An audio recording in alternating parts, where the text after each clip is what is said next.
ममता के मंत्री ने कहा, अल्लाह ने चाहा तो जल्द ही बहुमत में होंगे मुसलमान। बीजेपी बोली, शरिया की तरफ इशारा। पश्चिम बंगाल में ममता बनर्जी की सरकार में मंत्री फिरहाद हकीम के उस बयान को लेकर सियासी बखेड़ा खड़ा हो गया है जिसमें उन्होंने कहा था कि अल्लाह ने चाहा तो जल्द ही मुसलमान बहुमत में होंगे। उन्होंने शुक्रवार को एक अल्पसंख्यक छात्रों के लिए आयोजित कार्यक्रम को संबोधित करते हुए ये बात कही थी। इस दौरान उन्होंने मुस्लिम समुदाय को इस स्थिति में लाने की आवश्यकता पर जोर दिया जहां उनकी आवाज स्वतः सुनी जाए और उनके विकास और न्याय की मांगें पूरी की जाएं। हकीम ने कार्यक्रम में कहा, पश्चिम बंगाल में हम 33% हैं और राष्ट्रीय स्तर पर हम 17% हैं। हम संख्यात्मक रूप से अल्पसंख्यक हो सकते हैं, लेकिन अल्लाह ने चाहा तो हम इतने सशक्त हो सकते हैं कि हमें न्याय के लिए मोमबत्ती मार्च करने की जरूरत नहीं पड़ेगी। हम उस स्थिति में होंगे जहां हमारी आवाज स्वतः सुनी जाएगी और न्याय की मांगें पूरी होंगी।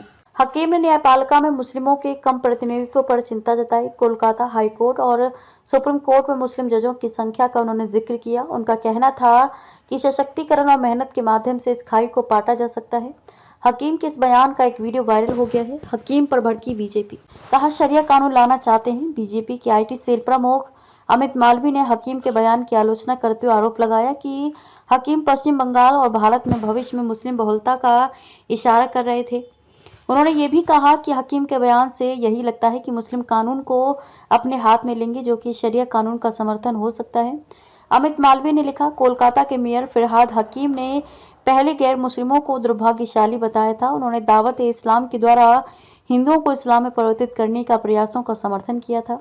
अब उन्होंने कहा कि पश्चिम बंगाल और पूरे भारत में जल्द ही मुस्लिम बहुलता होगी। हकीम का बयान ये संकेत देता है कि भविष्य में मुस्लिम न्याय को अपने हाथों में लेंगे, जो शरिया कानून की ओर इशारा करता है। टीएमसी ने किया बचाव। तृणमूल कांग्रेस टीएमसी के प्रवक्ता कुणाल घोष ने हकीम के बयान का बचाव करते हुए कहा कि उनकी बातों को गलत तरीके से प्रस्तुत किया जा रहा है।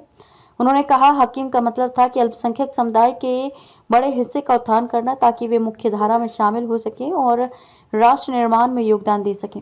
कुणाल घोष ने कहा, मैंने फिरहाद हकीम का पूरा बयान नहीं सुना, इसलिए केवल एक बयान पर टिप्पणी करना सही नहीं है। बंगाल में हम सभी धर्मों का सम्मान करते हैं और एकता में रहते हैं। बंगाल के लोग धर्म के आधार पर विवाद नहीं चाहते, जैसा कि मुझे जानकारी मिली है। हकीम ने शिक्षा पर जोर दिया था क्योंकि यह एक निगम कार्यक्रम था।